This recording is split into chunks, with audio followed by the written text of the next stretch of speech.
Sunday, November 18th, 1945. Nebraska farmland stretched endlessly under a cold autumn sky. Lieutenant Klaus Reinhardt stood in the doorway of a white farmhouse, his hands trembling as a woman he'd been taught to fear smiled and gestured him inside. The scent hit him first. Roasted chicken, fresh bread, something sweet baking. His stomach clenched. Behind him, 3 other German prisoners shuffled their feet on the porch, equally frozen. Through the doorway, he could see a polished wooden table laden with more food than his entire company had seen in the last year of the war. "Come in, boys. Dinner's ready." The woman's voice was warm, casual, as if inviting enemy soldiers into her home was the most natural thing in the world. Klaus's throat tightened. The propaganda had been clear. Americans were materialistic barbarians who would treat prisoners worse than animals. Yet here stood this farmer's wife in her Sunday dress, waving them toward her family's table. A small girl peeked around her mother's skirt, curious but unafraid. "This cannot be real," Klaus whispered in German to the man beside him. "It's a trick." But the chicken was real. The warmth radiating from the kitchen was real. And the invitation, impossible, inexplicable, was undeniably real. Klaus Reinhardt had grown up in Heidelberg, the son of a schoolteacher. He'd joined the Wehrmacht in 1940 at age 19, believing every word about Germany's righteous struggle against corrupt, weak democracies. By 1943, he was fighting in North Africa, watching his units slowly starve as supply lines collapsed. The propaganda ministry had assured them that Germany's industrial might would crush the Allies, that American soldiers were soft, their equipment inferior, their resolve weak. Capture came in Tunisia in May 1943. Klaus had expected execution, or at least brutal treatment. Instead, American soldiers gave him water. Real water, clean and cold. They bandaged his wounds.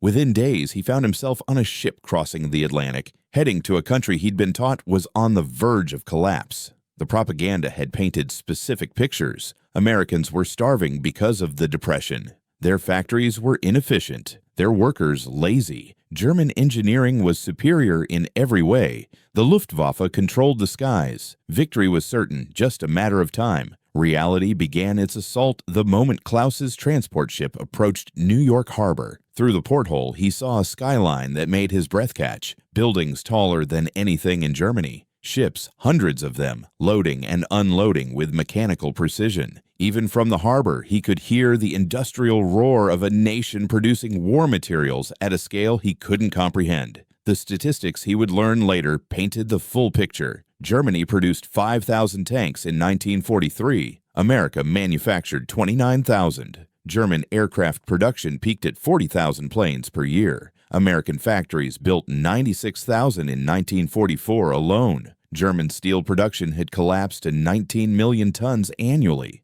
America produced 80 million tons. The numbers weren't just different, they represented 2 different worlds. But Klaus didn't know those figures yet. He only knew what he could see through the porthole, and what he saw contradicted everything he'd been told. The POW camp in Nebraska sprawled across acres of flat farmland. Klaus had braced himself for barbed wire, guard towers, starvation rations. Instead, he found wooden barracks with real beds, showers with hot water, a mess hall serving portions that made him dizzy with disbelief. His first meal in captivity arrived on a metal tray. Klaus stared at it for a full minute. Meat, actual meat, not scraps or gristle. Potatoes, vegetables, white bread, butter, an apple for dessert. He calculated quickly. The calories on this single tray exceeded what German soldiers received in 2 days. Obergefreiter Werner Holtzmann sat beside him, tears streaming down his face.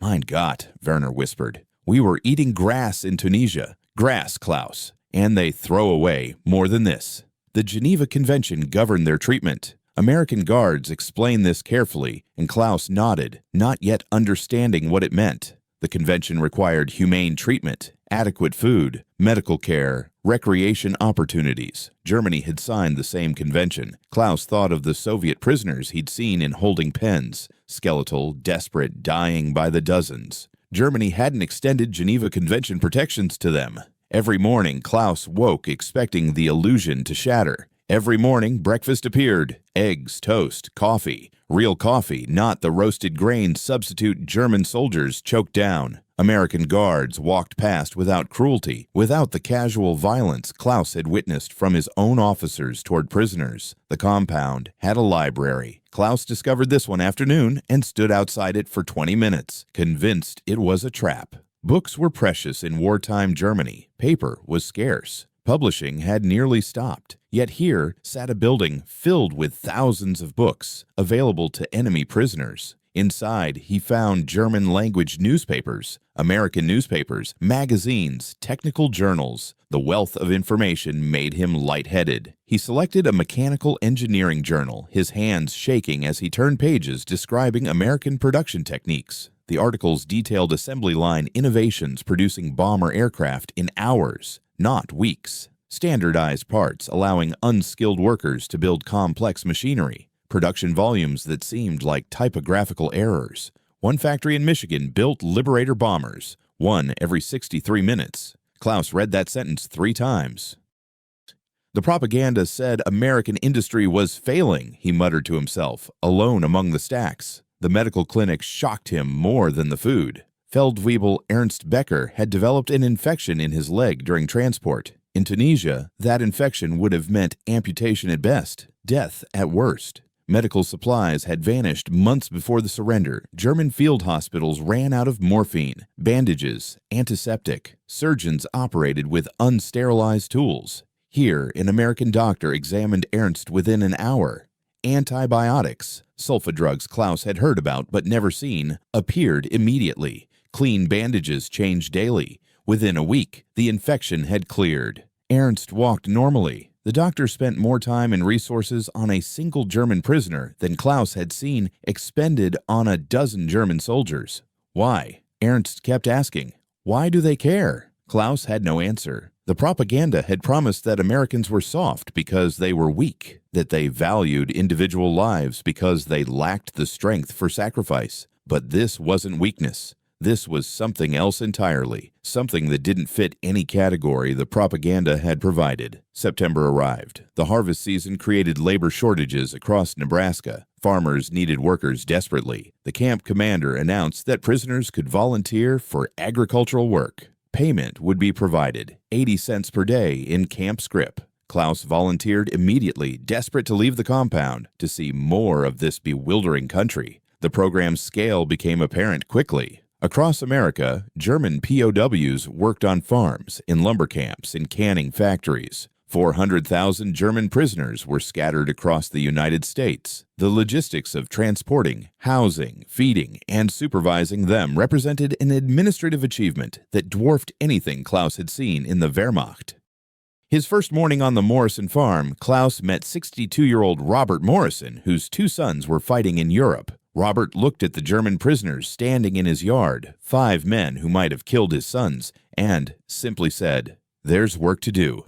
Let's get started." The farm was modest by American standards, 200 acres of corn and wheat, dairy cattle, chickens, a tractor that looked newer than anything Klaus had seen on German farms before the war. But what struck him wasn't the equipment, it was the casual abundance. Robert Morrison discarded produce that would have fed a German family for days. Apples with bruises went to the pigs. Corn stalks became animal feed. The waste. It wasn't callousness or cruelty. It was the natural result of having so much that selection became possible. Klaus worked alongside an American farmhand named Tom, a man too old for military service. Tom treated the German prisoners neutrally, not hostile but not friendly. He demonstrated tasks, corrected mistakes, shared water breaks. By the second week, he'd started making small jokes. By the third week, he asked Klaus about Germany. Actual questions about geography and culture, not politics or war. "I heard Heidelberg's beautiful," Tom said one afternoon, both men taking shelter from sudden rain under a barn overhang. "That true?" Klaus found himself describing his hometown, the castle, the river, the university. Tom listened, nodding. It was a normal conversation between 2 men taking a break from hard work. Nothing more, nothing less. But for Klaus, a German soldier talking to an American civilian about something other than surrender or interrogation, it felt revolutionary. October brought cooler weather and heavier work. Klaus's arms grew strong again after months of imprisonment and deprivation. The farm food restored weight to his frame. American rations for farm workers exceeded camp provisions. Hot breakfast before dawn. Sandwiches at lunch, thick slices of ham or beef, real cheese, fresh bread. Dinner in the camp after work. The Morrison family noticed. Klaus could see recognition in Robert's eyes when the German prisoners arrived each morning, looking healthier, stronger. Once Robert's wife Helen brought coffee and cookies out to the fields mid-morning. She distributed them to everyone equally, American workers and German prisoners alike. No hesitation, no distinction. Werner whispered to Klaus in German, "She doesn't see us as different." How is that possible? Klaus had stopped trying to answer such questions. Each day brought new evidence that nothing he'd been taught explained America. The transformation happened slowly, then suddenly. Ernst Becker summed it up one evening in the barracks. "We lost. We know we lost, but we didn't just lose battles. We lost everything. They didn't defeat us. They were never even competing in the same category. We brought knives to a tank fight." The brutal arithmetic became clear through experience. German soldiers had received 2,000 calories daily when supplies were good. American POWs received 4,000. German tanks produced 500 horsepower from 12-liter engines.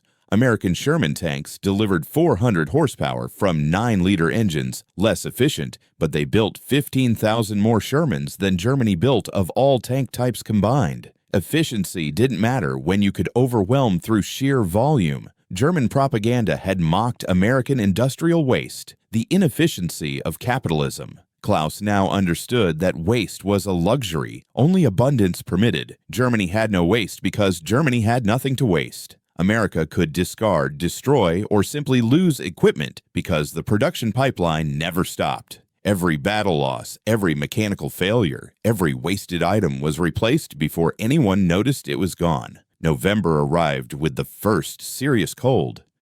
Klaus had been in America for 18 months, longer than he'd spent in combat. The war in Europe had ended in May. Japan surrendered in August. The World War was over. Repatriation would come eventually, but the process was slow. Hundreds of thousands of prisoners required processing, transportation, documentation. That's when the dinner invitations began. The first came to Klaus personally. Robert Morrison pulled him aside one Friday afternoon. "Helen wants to know if you'd like to join us for Sunday dinner. After church, just dinner. You and a couple of the others if you're interested." Klaus stammered something that might have been acceptance. He couldn't process the invitation. Into their home, with their family. He was a German soldier. Their sons were American soldiers. This violated every logical rule. "You don't have to," Robert added quickly, misinterpreting Klaus's silence. "Helen thought you boys might like a home-cooked meal, but no pressure." That night, Klaus lay awake.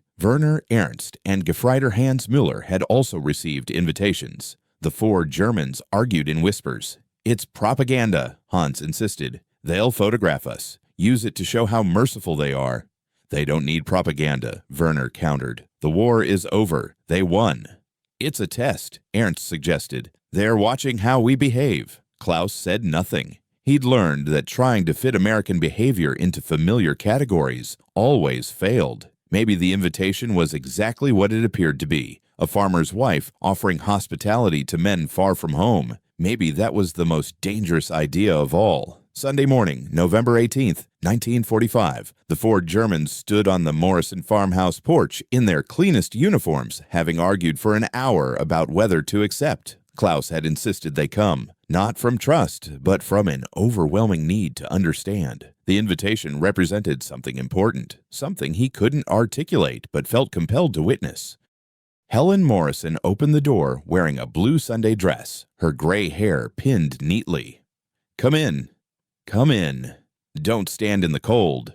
The interior of the farmhouse was modest but warm. A living room with worn furniture, family photographs on the mantel, including two young men in American Army uniforms, Helen's sons. Klaus felt his chest tighten looking at those pictures. Those men were in Germany right now, occupying his country. He was in their childhood home, about to eat their mother's food. The cognitive dissonance was overwhelming. The dining room table had been extended with extra leaves. Places were set for 8. Robert, Helen, their daughter Margaret, and her husband John, and the 4 German prisoners. The food covered every available surface: roasted chicken, 2 whole birds, mashed potatoes in a serving bowl that could have fed Klaus's entire platoon, gravy, green beans, fresh rolls with butter, a pie cooling on the sideboard. Klaus had seen abundance in the camp, on the farm. But this was different. This was a family sharing their plenty with enemies, not required by Geneva Convention or military orders, just because Helen Morrison had decided to invite them. "Please sit," Helen said, gesturing to empty chairs. They sat awkwardly. Margaret smiled at them, friendly but cautious. John nodded a greeting. Robert took his place at the head of the table and bowed his head. "We'll say grace." The prayer was simple. Thanks for the food, for the harvest, for peace, for safety. Prayers for those still overseas, that they would return home soon. Robert didn't specifically mention his sons, but everyone knew. Klaus kept his eyes closed, feeling like an intruder in this intimate family moment. "Amen," Robert finished. "Amen," everyone echoed, including Klaus and the other Germans, without thinking. Then Helen started passing dishes. "Help yourselves. There's plenty." Klaus took small portions, hyper-aware of taking food from this family. Werner did the same.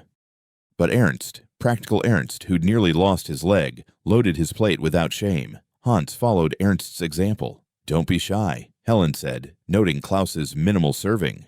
"There's more than enough." Robert passed them the chicken. The chicken was perfect. Crispy skin, tender meat, seasoned with herbs Klaus couldn't identify. The potatoes were creamy, rich with butter. The green beans had been cooked with bacon. Everything tasted like home, or rather, like the memory of home before the war consumed everything. Conversation started slowly. Robert asked about the farm work, whether the prisoners were comfortable in camp, if they needed anything. Klaus answered carefully, aware that anything could be misinterpreted. But gradually, the conversation normalized. Margaret asked about Germany, not about the war, but about the country itself. What did Klaus miss most? "The Neckar River," Klaus heard himself saying. "In Heidelberg, I used to walk along it in the evenings, the way the light hit the water at sunset." Margaret nodded. "The Platte River here does that sometimes.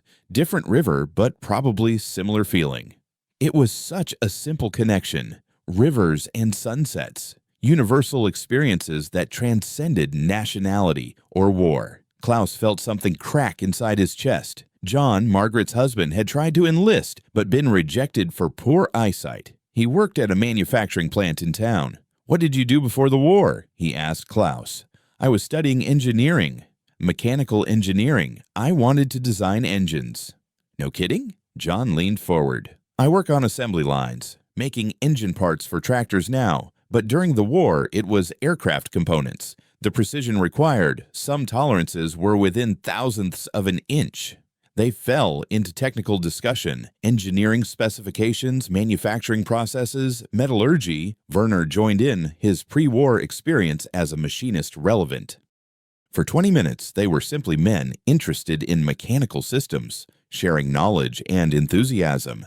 Helen served pie, apple with a crust so flaky it shattered at the touch of a fork. Ice cream accompanied it, real ice cream made from cream. Klaus ate slowly, trying to make it last, trying to absorb not just the food, but the entire experience. After dinner, they moved to the living room. Robert produced a bottle of whiskey and poured small glasses for the men. Helen brought coffee for everyone. They sat full and comfortable as the November afternoon light faded outside. "My boys will be home soon," Robert said quietly, looking at the photographs on the mantel. "Been over there nearly 3 years. I think about them every day. Wonder what they've seen, what they've had to do." Klaus followed his gaze to the photographs. Young men smiling in dress uniforms. Boys, really. Younger than Klaus. "I pray they've been treated well," Helen added. "If they were captured, I pray someone showed them kindness." The implications hung in the air. Klaus understood perfectly. This dinner wasn't just hospitality, it was hope. Hope that somewhere in Germany, someone was showing similar mercy to those 2 smiling boys in the photographs. Hope that humanity persisted even in war. "The camps in Germany," Klaus began, then stopped. How could he explain? He'd seen the Soviet prisoners, the conditions. He'd looked away, telling himself it wasn't his responsibility. He'd believed the propaganda that Untermenschen deserved no better. "We were not kind," he finally said, the words forcing themselves out. To prisoners, "We were not kind." Silence filled the room. No one moved. Klaus felt Werner tense beside him. "I know," Robert said softly. "I read the papers. I know what's been found." More silence. Klaus waited for anger, recrimination. Instead, Helen refreshed his coffee. "The war is over," she said firmly. "You boys didn't start it. You were soldiers following orders. That's different from the monsters who gave those orders. You're in America now. The war is over."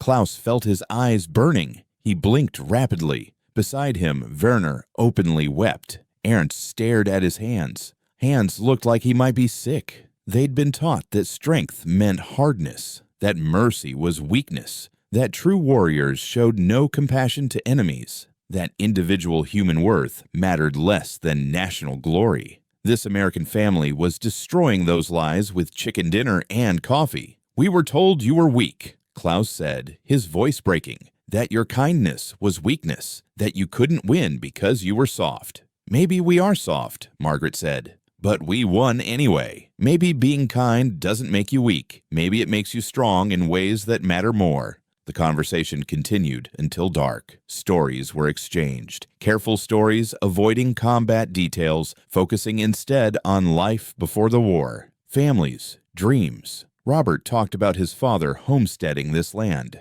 Helen described her childhood in Iowa. Margaret and John shared how they met at a church social. Klaus talked about his mother teaching school, his father's books, his younger sister who wanted to study medicine. Werner described working in a machine shop in Munich. Ernst talked about his small farm in Bavaria. Hans, usually quiet, described his village in Saxony and how his entire class of boys had been drafted together. They were just people. That was the devastating revelation. Not categories, not Aryan or American, victor or vanquished, right or wrong. Just people who loved their families, worked their jobs, hoped for futures. At 8 o'clock, Robert drove them back to camp in his truck. At the gate, he shook hands with each prisoner. "You're welcome back next Sunday if you'd like. Helen enjoys the company." Klaus couldn't speak. He nodded, shook Robert's calloused hand, and watched the truck drive away.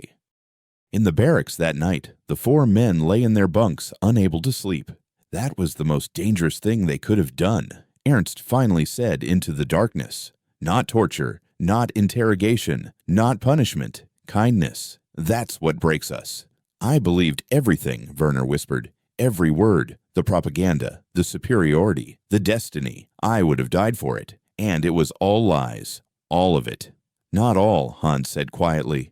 "Germany exists. Our families exist. German culture, music, literature, that's real. But the rest, the master race, the inevitable victory, the justified conquest, lies, built on lies." Klaus said nothing. He was thinking about the photographs on the Morrison mantle. 2 American boys in uniform, somewhere in Germany right now, occupying his country, probably hungry and cold, and wanting to come home. Just like Klaus wanted to go home. "They gave us what we denied others," Klaus finally said. "The POWs we guarded, we gave them nothing.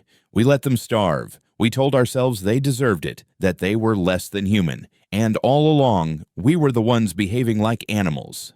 The truth settled over them like a heavy blanket. They had been soldiers in an evil cause, not accidentally or unknowingly. The evidence had been there. They'd simply chosen not to see it because seeing it meant confronting unbearable truths about themselves and their nation. The dinner invitations continued through November and December. Other families in the area began inviting prisoners. Not all, some remained bitter, understandably so, but enough. Enough to show that mercy wasn't an aberration, but a choice many Americans made. Klaus returned to the Morrison house 3 more times. Each visit was easier, more natural. Helen taught him her pie crust recipe. Robert gave him books about American engineering.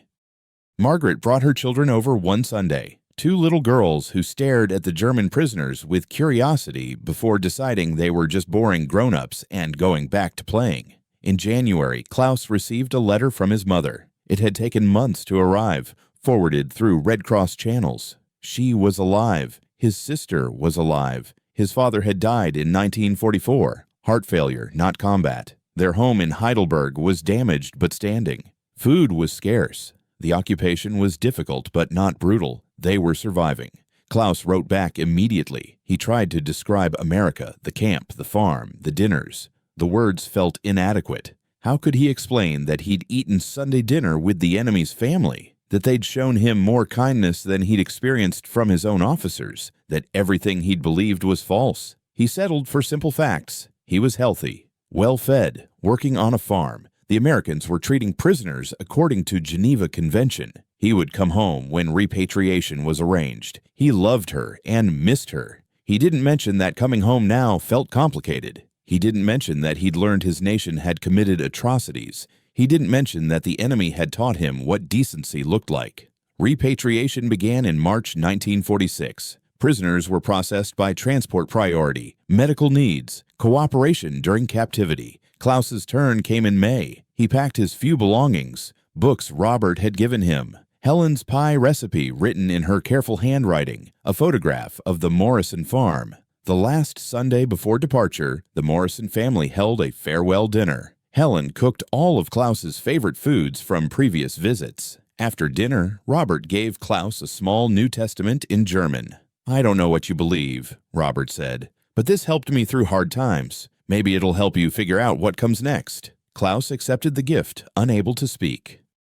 Helen hugged him, actually hugged him, and whispered, "Take care of yourself. Write to us if you can." At the camp gate, boarding the transport truck, Klaus looked back. The Nebraska plains stretched endlessly under spring sunshine. Somewhere out there, the Morrison farm continued its rhythm, planting, growing, harvesting. The work would go on without German prisoners. Life would return to normal, but Klaus would never be normal again. None of them would. The ship crossing the Atlantic back to Europe was crowded with repatriated prisoners. Klaus found Ernst, Werner, and Heinz among the mass of men. They stayed together, processing their experiences, trying to prepare for what awaited in Germany. "We have to tell the truth," Werner insisted, "about what we saw, about how we were treated, about the lies." "Who will believe us?" Hans countered. "They'll think we were brainwashed, or that we're traitors." "Maybe," Ernst said. "But we still have to try. We saw what happens when everyone accepts lies. We can't do that again."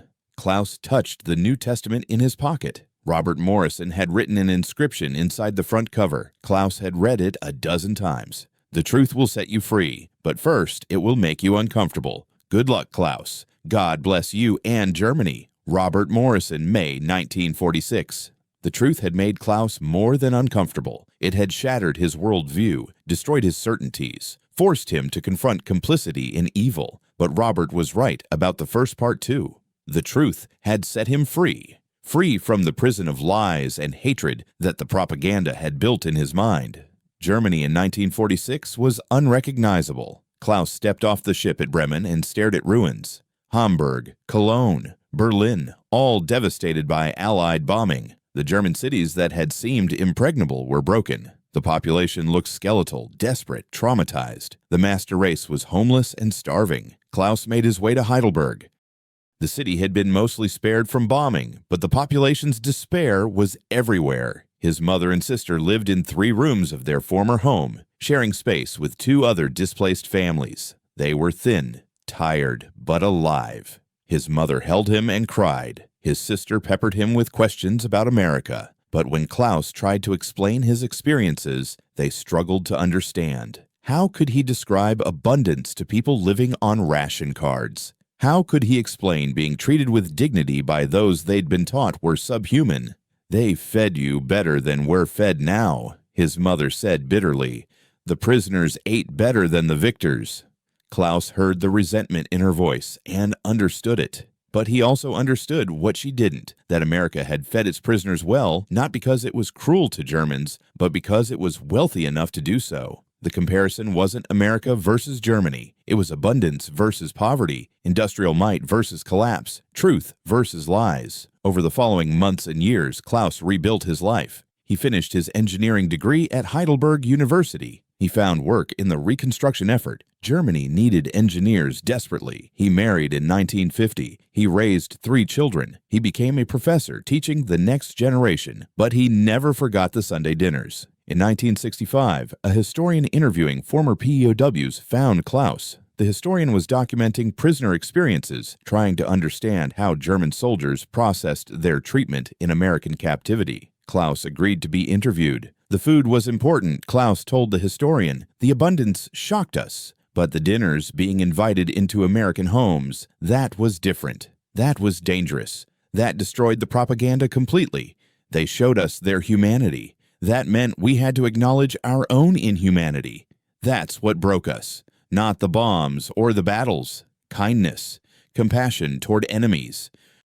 We had no category for that. The historian asked what Klaus thought about America now, 20 years after the war. I think they won, not because they were stronger, Klaus said carefully. Though they were stronger, they won because they were better. Better at organizing, better at producing, better at logistics, but also morally better. They showed mercy when they could have shown cruelty. They treated us as human beings when we had denied that to others. That's the victory that mattered, not defeating Germany militarily, but proving that decency wasn't weakness, that kindness wasn't surrender, that you could be strong and merciful simultaneously. The historian asked one final question. What did Klaus tell his children about the war? Klaus was silent for a long moment.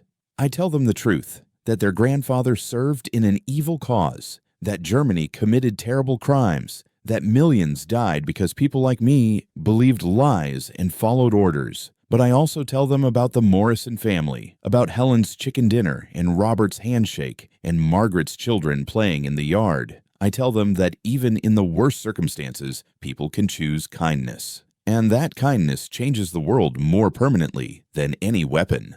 I still have the pie recipe, Klaus added quietly. Helen Morrison's apple pie. My wife makes it every Sunday. My children will make it for their children. And maybe, when they make that pie, they'll remember that German prisoner and American family who found humanity together in the middle of war. Maybe that's how the world actually changes. One Sunday dinner at a time.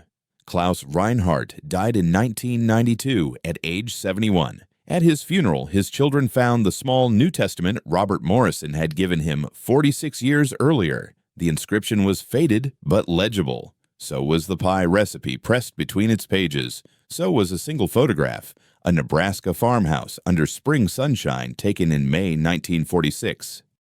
His daughter would later donate these items to a museum documenting the German POW experience in America. They sit in a display case now, alongside thousands of similar stories. Stories of propaganda demolished, of lies confronted, of enemies becoming humans again through the simple radical act of sharing a meal. The numbers tell part of the story. The United States held over 400,000 German POWs during World War II. They were fed 4,000 calories per day, while German soldiers received 2,000. American industrial production exceeded German output by factors of 5, 10, even 20 in some categories. The material disparity wasn't a difference, it was a chasm.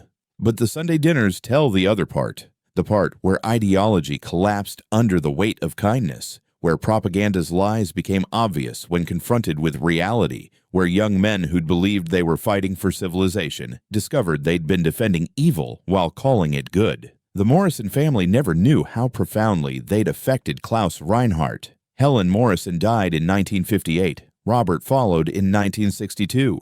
Their sons returned from Europe, started families, lived normal lives in Nebraska. They probably never thought much about the German prisoners who worked their farm one autumn and winter 60 years ago. But Klaus never forgot. That first Sunday dinner, November 18, 1945, remained the pivotal moment of his life. Not the battles, not the capture, not the surrender. A Sunday dinner with the enemy's family, where he learned that everything he'd believed was false. The roasted chicken, the mashed potatoes, the apple pie. Simple abundance, simple kindness, simple human decency extended to someone who didn't deserve it, who denied it to others, who'd been complicit in evil. That was the weapon that destroyed the propaganda completely. That was the force that changed hearts and minds more effectively than any bomb.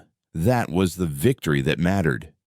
Klaus Reinhardt stood in a Nebraska farmhouse doorway 77 years ago, trembling as a woman invited him to Sunday dinner. In that moment, in that invitation, in the simple act of breaking bread with the enemy, the war truly ended. Not on a battlefield or in a surrender document, in a dining room, at a table laden with abundance, shared with grace and prayer and the radical belief that even enemies deserve dignity. That was America's real victory. Not production statistics or military might, though those were overwhelming. The victory was moral. It was the choice to be kind when cruelty would have been easier, to see humans when propaganda demanded seeing monsters, to extend mercy when revenge would have been justified. Klaus carried that lesson back to Germany, back to ruins and starvation and the hard work of rebuilding, back to a nation forced to confront its crimes and reconstruct its identity. And he carried Helen Morrison's pie recipe, tangible proof that the enemy had been human all along, that the master race narrative had been lies. That true strength looked like a farmer's wife inviting prisoners to Sunday dinner and saying simply, "There's plenty." There was plenty. That was the truth that shattered everything. America had plenty when Germany had nothing. Plenty of food, plenty of resources, plenty of power, but more importantly, plenty of mercy, plenty of grace, plenty of the conviction that even in war, humanity mattered. The Sunday dinners were never policy. They weren't required or sanctioned or part of any official program. They were individuals making choices, families deciding that kindness mattered more than hatred, communities extending hospitality to men who might have killed their sons. That's what Klaus Reinhardt learned in Nebraska in the autumn of 1945. That's what he carried back to Germany and passed to his children and grandchildren. That's what remains when all the propaganda fades and all the lies collapse. The truth.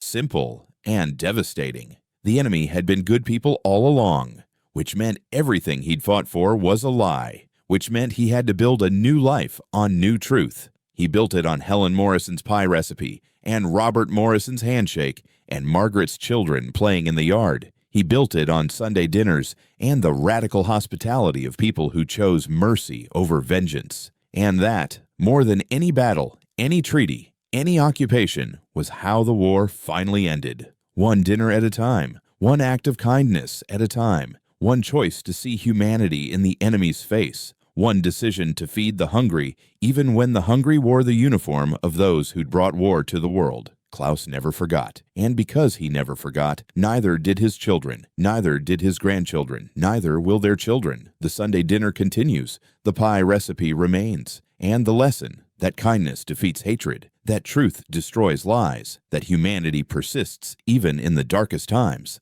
lives on.